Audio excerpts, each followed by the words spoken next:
Welcome to California Highways Route by Route. This podcast explores everything about the numbered highways in California, from Route 1 along the coast to US 395 along the Sierras, from Route 8 in the south to Route 139 in the north. Brought to you by the California Highways webpage and Gribble Nation. I'm Daniel Fagan. I do the California Highways webpage at cahighways.org. I'm Tom Fuhr. I'm one of 4 admins on gribblnation.org. Typically, I'm the one writing about California or the southwestern states. This is part 2 of episode 3.05, I-5, San Diego to Los Angeles. This episode was so long, we split it into 2 parts. So part 1 covered all the routes with the number 5, Maritime Route 5, the 5th State Route, Legislative Route 5, Sign Route 5, and of course, there was a deep dive on the portion of I-5 between the Mexican border and downtown Los Angeles. And we went into all the former segments that went and became eventually I-5.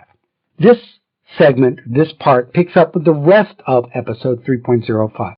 So we're covering the projects and names along this segment of the route.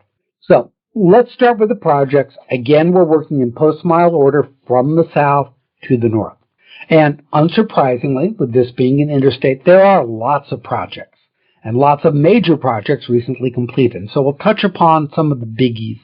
The first is the Harbor Drive 2.0 Vesta Street Bridge Port Access Improvements Project. This project is located on I-5 from post mile 9.8 to R14.7. Remember, our mileage is miles that moved since the 1964 measurement. And on Route 15 from post mile 0.4 to post mile R.05 in San Diego County. This project is constructing improvements along I-5, Route 15, Harbor Drive, and the connecting arterials in San Diego and National City, and within the Naval Base San Diego.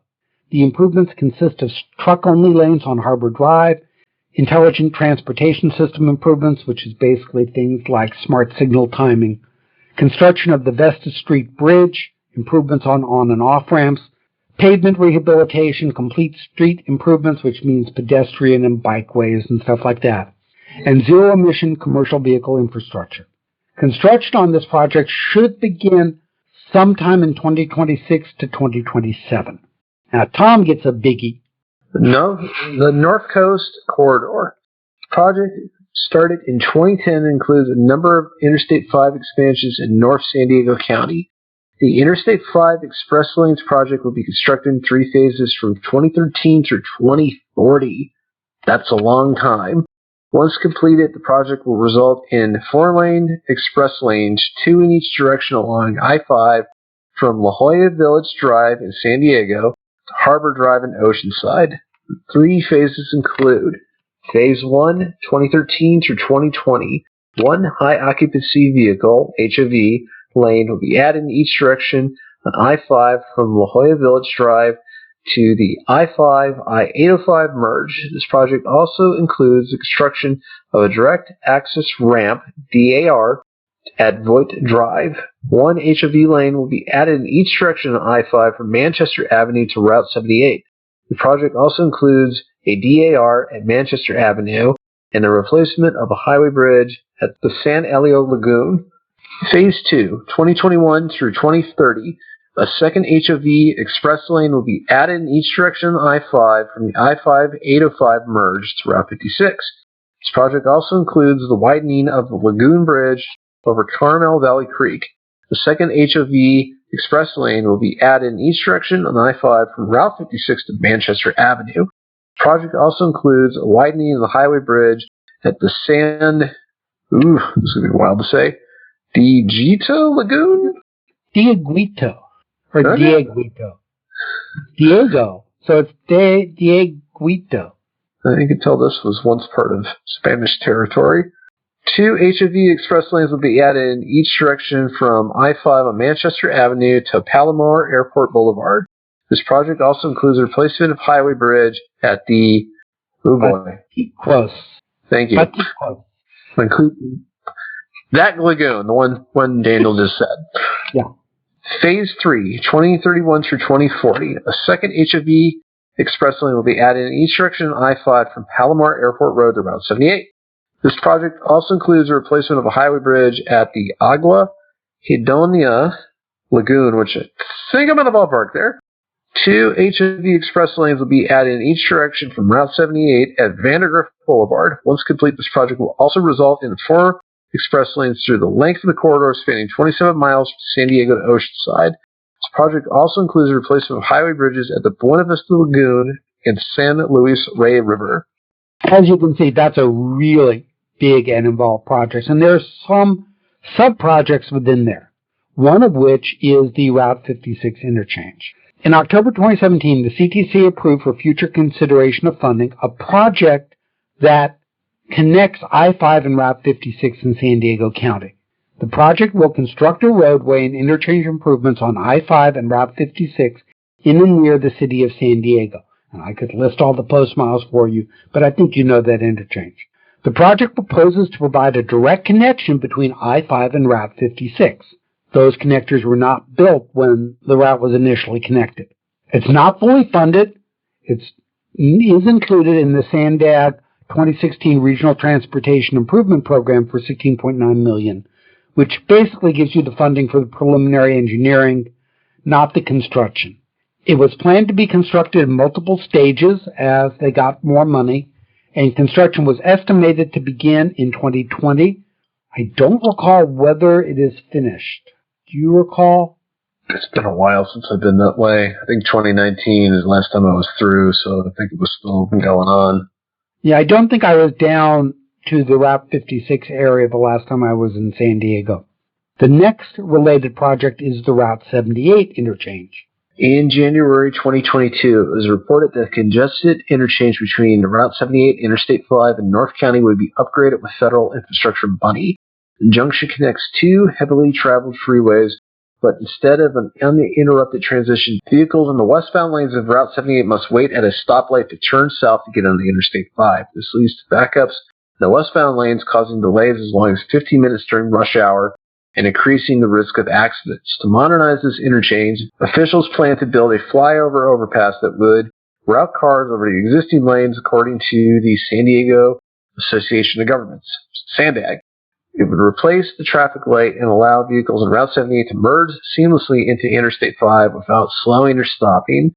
The $1.2 trillion federal infrastructure investment and Jobs Act passed in November 2021 authorizes funding to modernize roads, bridges, rails, ports, water systems, and broadband lines. California's share includes $29.5 billion for roads and bridges, which officials hope to tap for the interchange.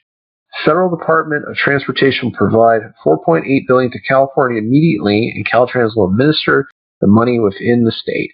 The North County Interchange project requires 2 or more years for environmental review and engineering plans.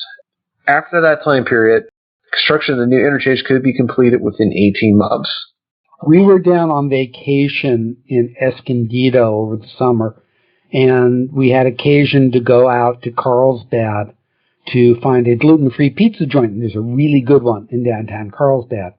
And we hit that stoplight, and we got to deal with that stuff.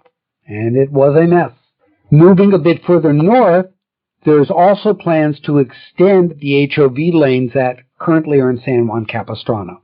In March 2020, it was reported that as part of the agreement not to extend the Route 241 toll road, and trust me, that's a real mess because there were originally plans to take this transportation corridor roads, the Route 231 and 241 and 261 stuff, and extend it to meet I-5.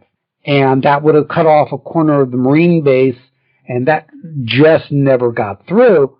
So, as part of the agreement not to do that, TCA was going to collaborate with Caltrans and the Orange County Transportation Administration to advance plans of having the HOV lane on I-5 extend from Avenida Pico to the San Diego County line, as well as complete the project to widen Ortega Highway in San Juan Capistrano.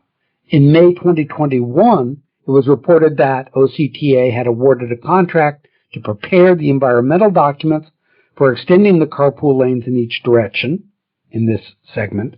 This improvement would build on the 6 miles of carpool lanes opened in 2018 in each direction of I-5 through San Juan Capistrano, Dana Point, and San Clemente. The environmental phase is expected to be completed by early 2024. I don't recall seeing any announcements of public meetings on that, but if it pops out, there should be some public meetings to talk about the final environmental report and approve it. The Route 73 to El Toro Road widening. In August 2014, the CTC approved for future consideration of funding a project that will widen Interstate 5 from Route 73 to El Toro Road. Construction was expected to commence in fiscal years 2018 and 2019. In February 2020, OTCA provided updates on this project, noting that construction would be done in 3 segments. Crews began work on the first segment from Oso Parkway to Alicia Parkway in 2019.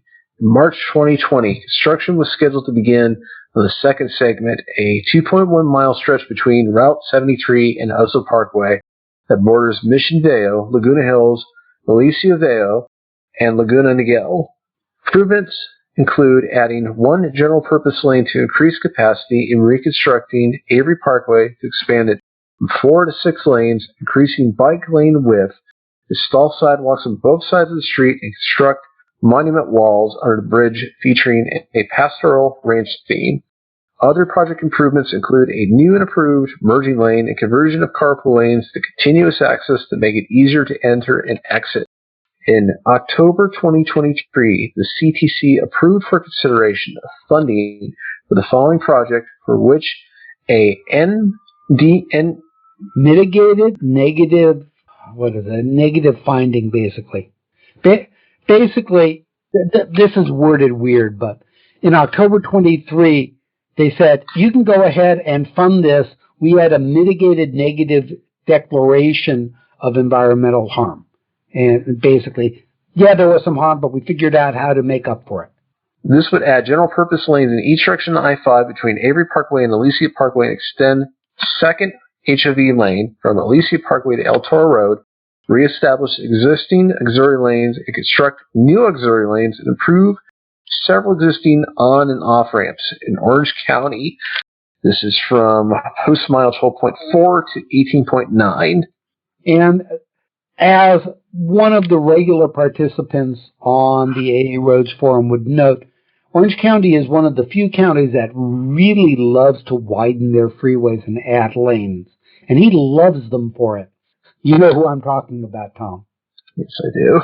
Yes, and this is an example of really where they are doing a lot more widening to an already wide freeway.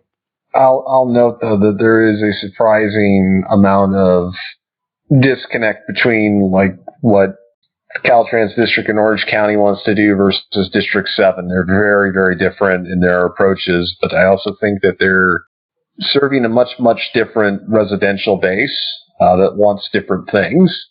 And that's certainly true. We see the emphasis on widening in another segment in the Route 405 to Route 55 widening.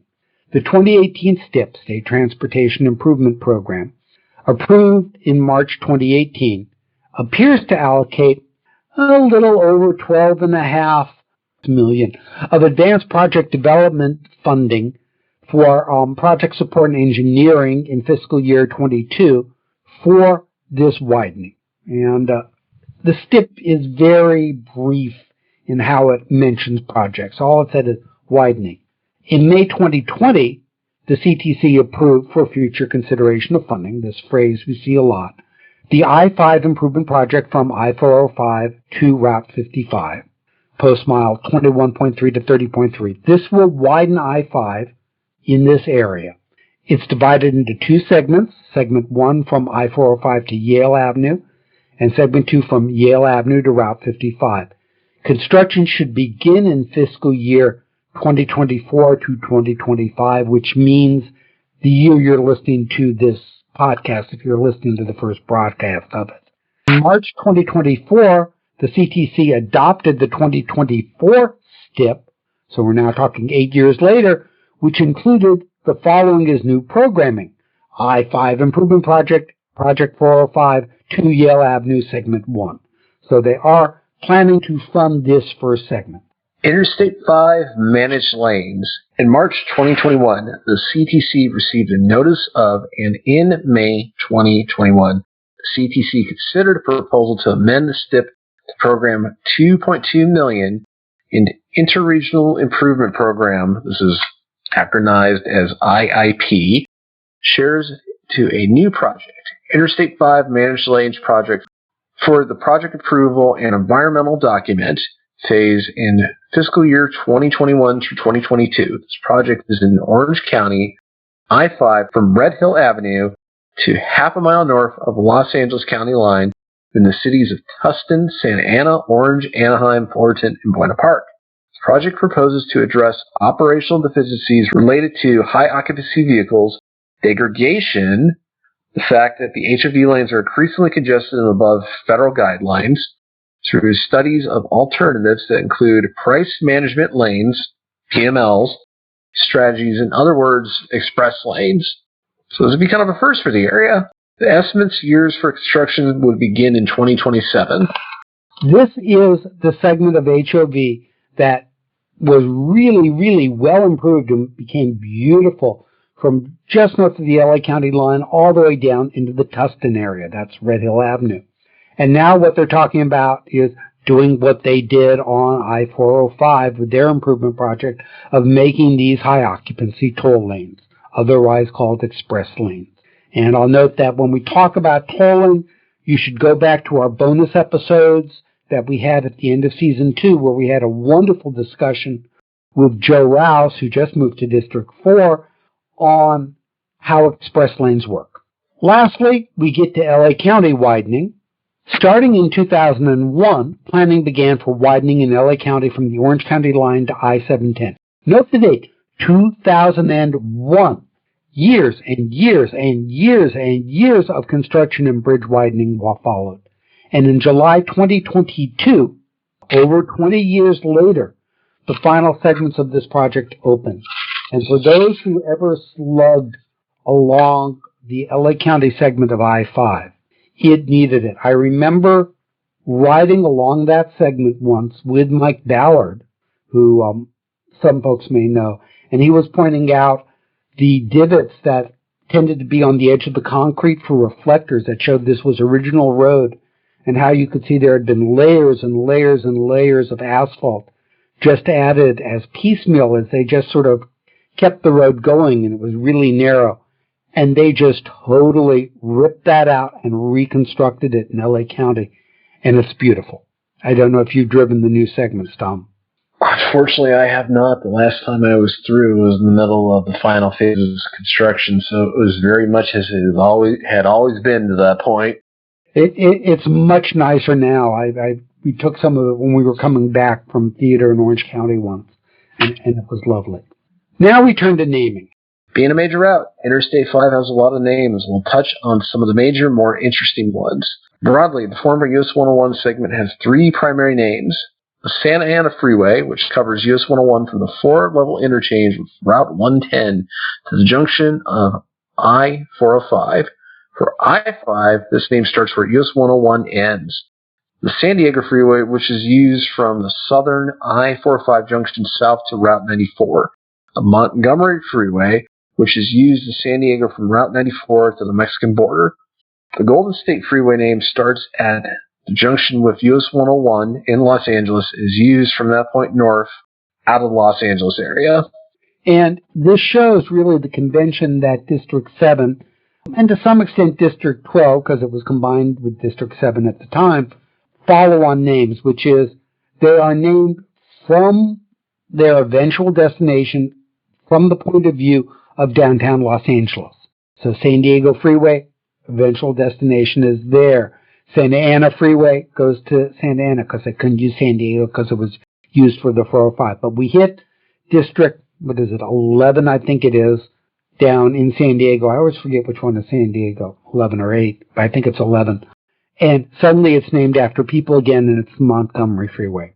Now, the Montgomery Freeway was named after John J. Montgomery, who lived from 1858 to 1911. Montgomery was one of the pioneers in the field of aviation. He was born in Yuba City and moved to Oakland when he was 5, attended St. Ignatius College in San Francisco and Santa Clara College. In 1894, he joined the faculty of St. Joseph's College in Ronerville, California. I have no idea where Ronerville is, where he taught mathematics while continuing studies of air and water current impacts on edge surfaces, parabolic and plane. He later experimented with 4-foot and 8-foot wingspan model aeroplanes and built a wind tunnel to vary experiments in degrees of parabolic wing curve and length, fore and aft, rudder and reel stabilizer control. At Santa Clara College, now university, he worked part-time for Reverend Richard H. Bell on improvements in the Marconi wireless. Montgomery patented an improvement for airplanes in 1906, and in 1909 completed an electric typewriter and patented an alternating current rectifier, which he sold to a San Francisco company. So even then, the Bay Area was the forefront of innovation. His findings in airplane design finally earned him a well-deserved place with Octave Chanute, and I think there was a stamp once on Octave Chanute, and Dr. Samuel Pierpont Langley as American pioneers in controlled flight before the Wright brothers. It was named by Assembly Concurrent Resolution 16, Chapter 83 in 1949. So this is an old name, and San Diego has a long history in aviation, as I remember. Now, this segment, the former US 101 segment, also has a lot of memorial names. We're not going to cover them all. 13 memorial names, 7 memorial structure names. Details are all on the I-5 pages.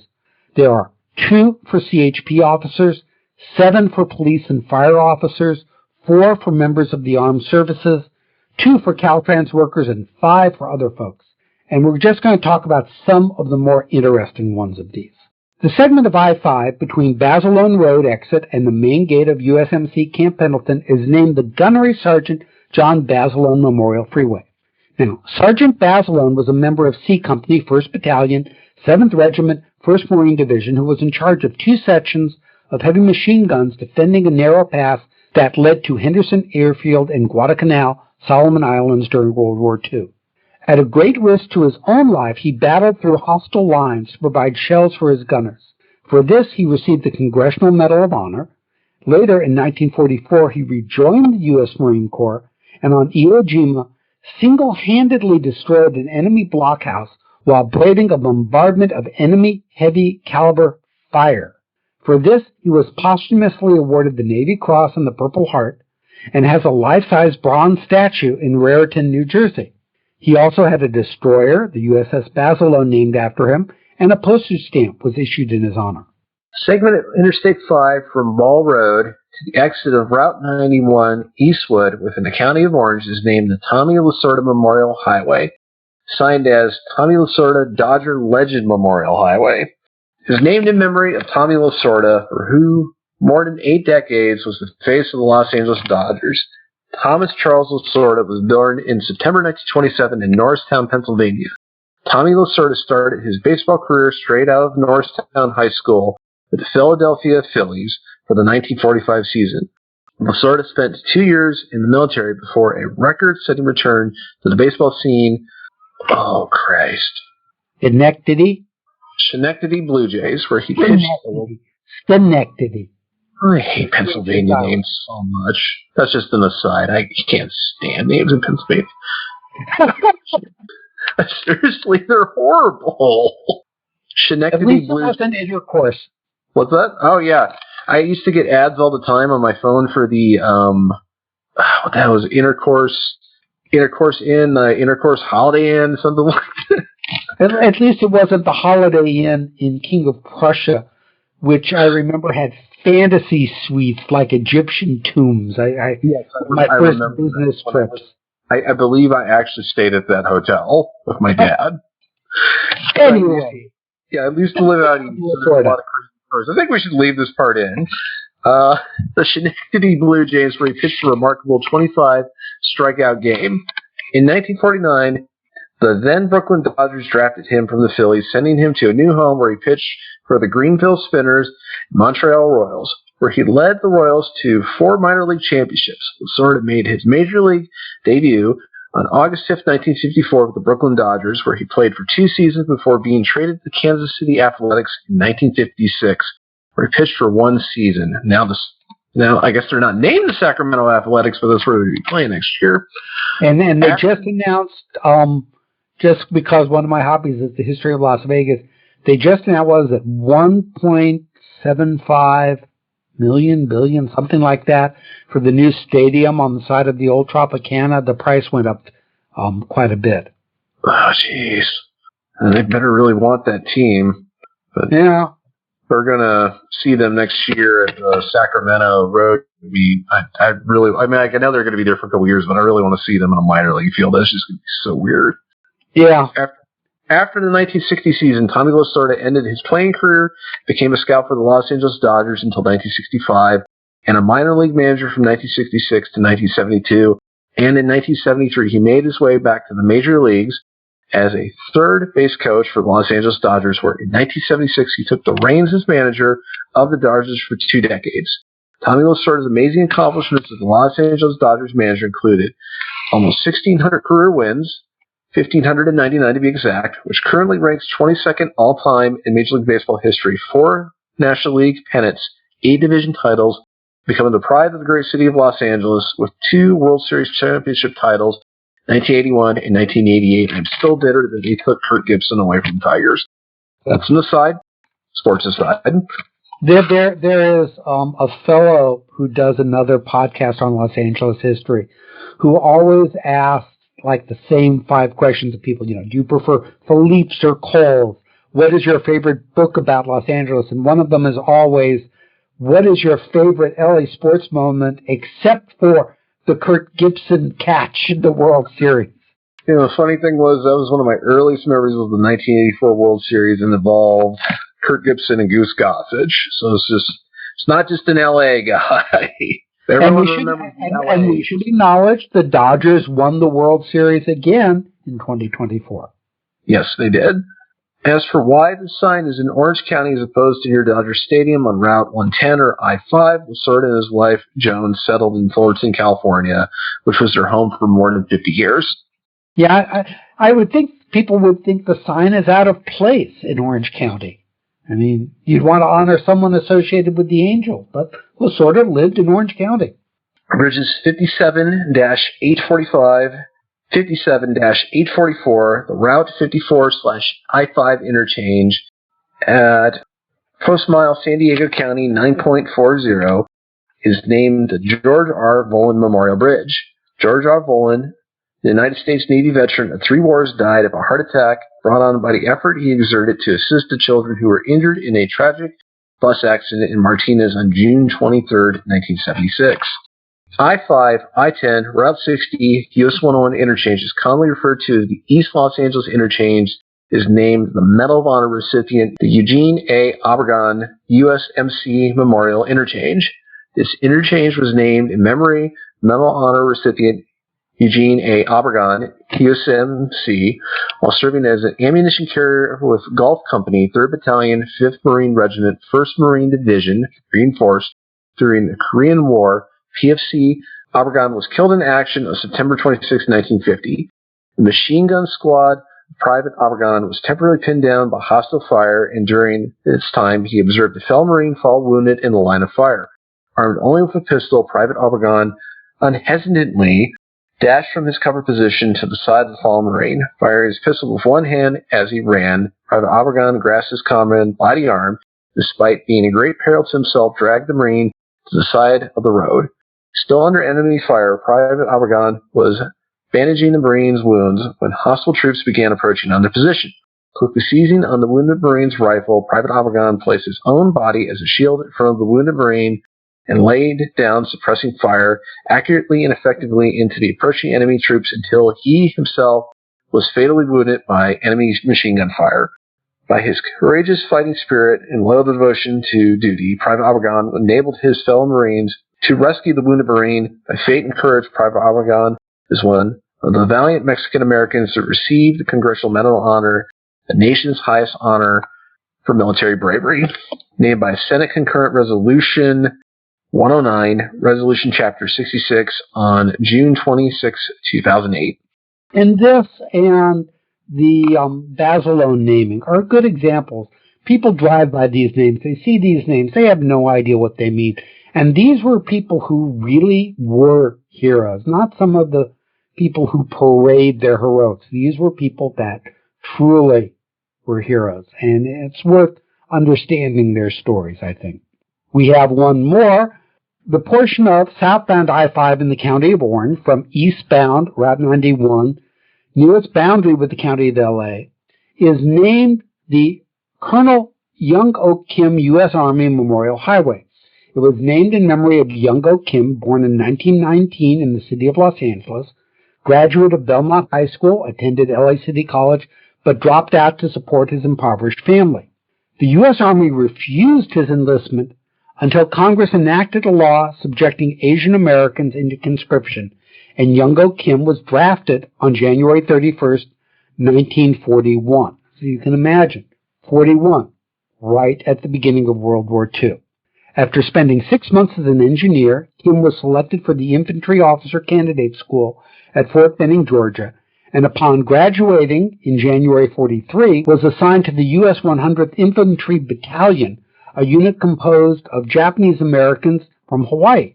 Fearing ethnic conflict between Kim and the Japanese American troops, the battalion commander offered Kim a transfer to another battalion, but Kim remained, saying, "There are no Japanese or Korean here.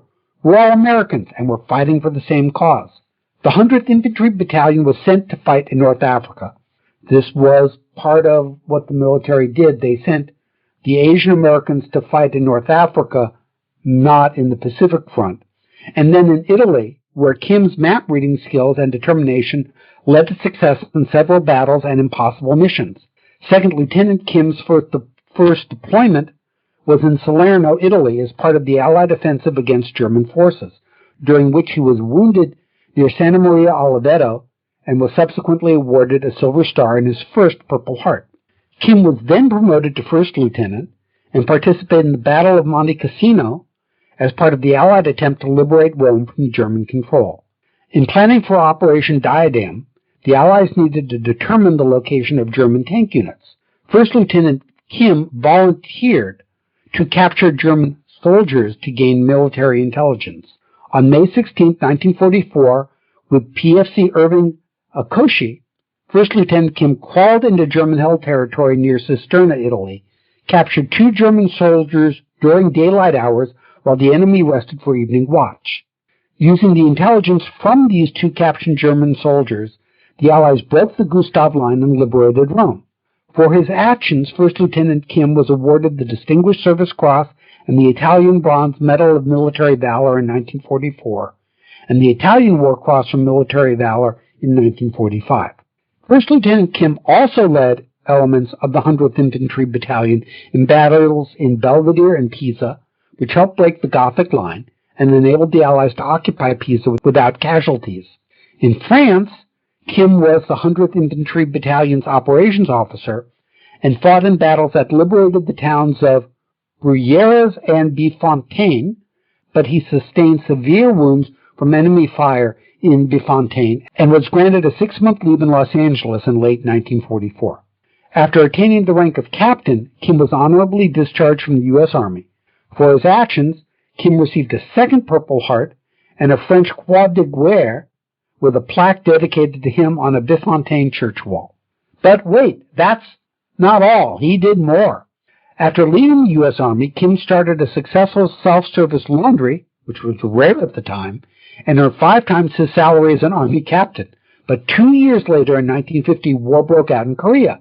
He left the business, re-enlisted in the Army. At his request, Kim was sent to East Asia, which was the first time he had ever been to Korea, and by pretending not to know Korean and with help from the people he knew during World War II, he was able to join the infantry. Kim was assigned to the 31st Infantry Regiment of the 7th Infantry Division in April 1951 as an intelligence officer and operations officer under Lieutenant General William McCaffrey, who had scouted him. Kim rescued many U.S. and South Korean soldiers during battle with the 31st Infantry Regiment, playing a major role in pushing Chinese troops back above the 38th parallel, which was first crossed by his unit.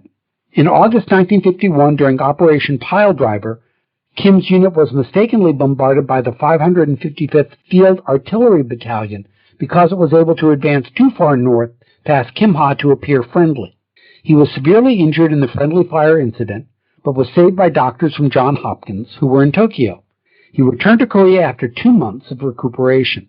Upon his return, Lieutenant General McCaffrey put him in command of the regiment's 1st Battalion and promoted him to major, making Kim the first minority officer to command an Army battalion in U.S. history.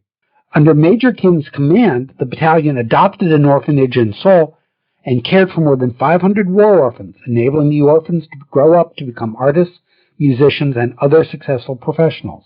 After fighting for nearly a year, Major Kim left Korea in 1952, and in 2003, the South Korean government honored him for his service to society. After serving in the Korean War, Major Kim became an instructor at the U.S. Army Infantry School in Fort Benning, then served in Germany as a staff officer, was promoted to lieutenant colonel in 1959, and became an instructor at the U.S. Army College and General Staff College. He returned in the early 1960s to Korea as a U.S. military advisor to the South Korean Army, during which time he was promoted to the rank of colonel. After serving in the U.S. Army for 30 years, Kim attended Cal State Dominguez Hills to study history, but left after a year to advocate for greater causes: racial equality, youth, the elderly, and the poor. In 1973, he joined Special Services for Groups, a nonprofit human and health service organization dedicated to building and sustaining community-based programs that address the needs of the vulnerable and diverse multi-ethnic communities. Kim was nominated to become a board member for United Way and became the first person to serve on that board for 10 years. When he joined the United Way board, the Chinatown Service Center was the only Asian United Way service center, but he added Japanese, Filipino, Vietnamese, and Korean American centers to the United Way's network and helped diversify the board through the addition of 3 more Asian American board members. Kim also helped found the Korean Youth Cultural Center, was a founding member of the Korean American Coalition, and from 1986 to 1988 served as a member of Family and Friends of the Kiero Homes. Through the 1990s, Kim served as chairman for the Pacific Asian Family, and under his leadership, the organization became the largest women's shelter in Southern California. In 1986, he co-founded the Korean Health, Education, and Information Research Center to provide recent uninformed immigrants in Southern California with healthcare information and services. He passed away in L.A. in December 2005, December 29th. As you can see, a lifetime of service to the military and then to the community. Remarkable person. Next time on California Highways Route by Route, we continue our exploration of Interstate 5, looking into the former U.S. Route 99 portion from U.S. Route 101 to the I-5 Route 99 split. This section will include the Ridge Route section through Tejon Pass. There's a good chance that this episode will also run long and be split into 2 parts. For more information, visit the pages on. I'll take a deep breath. I-5, I-10, US 101, US 99, Route 42, Route 60, Route 165, Route 245, legislative routes 2, 4, 166, 171, 172, 173, and 174 over on cahighways.org. Review the Global Nation blog, Interstate 5, Southern San Diego County to Route 99 on Wheeler Ridge, and there will be additional links in the show notes. Closing lines, as always, information on this episode is available on our website, caroutebyroute.org, where you can leave us comments on the episode. Spotify has added a comment feature, so if you feel inclined, you can comment there. This episode is also available on our Spotify for Podcasters home, https://podcasters.spotify.com/pod/show/ca-route-by-route/. Please remember to like, subscribe, rate, and review our podcast on your podcaster of choice. It really does help people find us. Remember that after the credits, we often have a bit of freeform discussion on the topic of the episode. Join us as we continue to explore California highways route by route. This episode was written by Daniel Fagan and Tom Beer, edited and produced by Daniel Fagan. Our opening theme is I Like to Be by the Seaside by John H. Sloberkind. If you have an idea for an opening theme that's in the public domain or you're willing to let us use for free, contact me at daniel@caroutebyroute.org. Episodes are recorded using freeconferencecall.com, and this podcast is a product of California Highways at cahighways.org and Gribble Nation at gribblnation.org. So, Tom, the I-5 segment from the Mexico border to downtown L.A., former US 101. Thoughts? I like it in the Camp Pendleton area. It's got some really pretty coastal segments, but beyond that, I was thinking about this as we've been going through this recording. A lot of people I see like on road pages, road sites and stuff like that, this seems to be like one of the first corridors that they try in California. And that probably is, the reason is probably proximity to like major airports, especially if they're originating in San Diego. But I'm thinking like to myself, why? Like this is like a very utilitarian corridor, and besides Camp Pendleton, I really can't think of much scenery. Like even like the airport's kind of cool in San Diego. You get planes flying right over your head. Like that's neat. Maybe because I'm a Southern California person, I think more of I-5, but I have many, many memories of it. I really don't know the segment from I-5 to the Mexican border that well. The segment within downtown San Diego has always seemed congested to me. I have many memories of Mission Bay. There's a really good podcast that I've referenced many times out of KPBS San Diego called Freeway Exit that talks about the community dividing that occurred with I-5 in Barrio Logan. Then you have the segment that really has the former US 101 field, the segment pretty much from Oceanside through Pendleton. I-5 through Orange County is not what it once was. It is this incredibly wide, fast freeway that shows what happens if you're willing to spend a lot of money on concrete. I will say that the history in Anaheim and Santa Ana is very interesting. And like I know in the first part of this podcast, like you can kind of see it in how convoluted all of that was.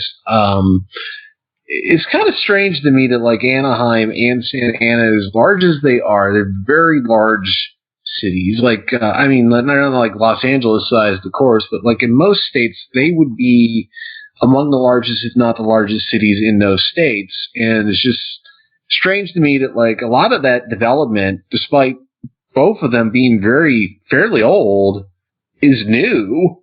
It's not a surprise if you know the history of the area. I have a very old book that I recently read that talks about the history of the Irvine Ranch. And most of southern Orange County was the Irvine Ranch. Right. And the Irvine Ranch really, for the longest time, controlled development and restricted highways. And that shows in the development of southern Orange County. I mean, you can kind of infer it, too, from the county name. Yep. And then there's the LA County segment. And if you're like me, someone who grew up in the 1960s, translation, I'm an old fart, I have so many memories of going down and being stuck on I-5 going to Disneyland and being in this segment where traffic was horrible, going past the Coppertone sign with the mechanical thing pulling off the bikini bottoms from the little girl. It's no longer there. Going past the Nabisco factory, going along the old railroad line. Those are just in my memory. And the widening has lost a lot of that stuff. I found the whole history of the routing in that area fascinating. I've always wondered about this whole thing with Calzona Avenue and Downey Road in Indiana in downtown Los Angeles, and I finally have that figured out. You have things like the Santa Fe Springs swap meet. You have the La Mirada Civic Center, which has wonderful musicals. Just lots of memories of I-5, but it's generally in my mind as this is a congested freeway. Yeah. It's not when you go to for scenery, you go to get from point A to point B, and invariably you will get stuck on traffic no matter what you do. And the same is true for the 405. I got horrible traffic when I was going down recently to go see a show in Long Beach. And I will say yet again, that transition from the southbound 405 to the southbound 710 is extremely poorly marked. And there you've got my rant for the day. But, I mean, a highway guy, got lost trying to get on the South 710. It's that badly signed.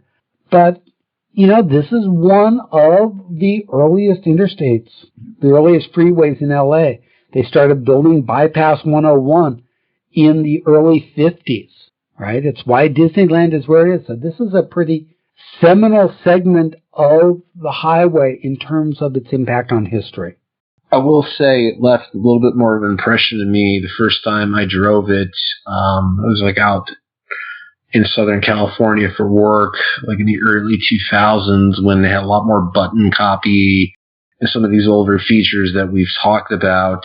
But yeah, it's like basically pretty much all gone, especially in the Santa Ana Freeway corridor and all modernized now. And I feel like the only segment that of the Santa Ana Freeway that kind of feels that way, it is even part of Interstate 5, is the segment of US 101 in downtown, so the 4-level interchange.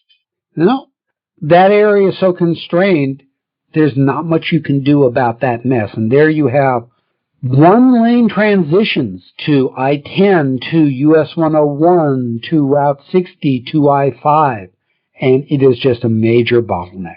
And with that, I think we'll end the episode.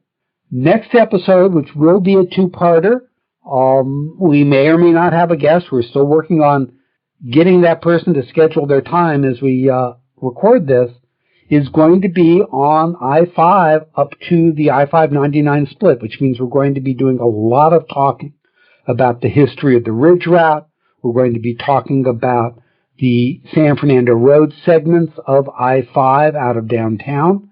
We'll be talking about everything in the Newhall Pass and the whole rerouting there.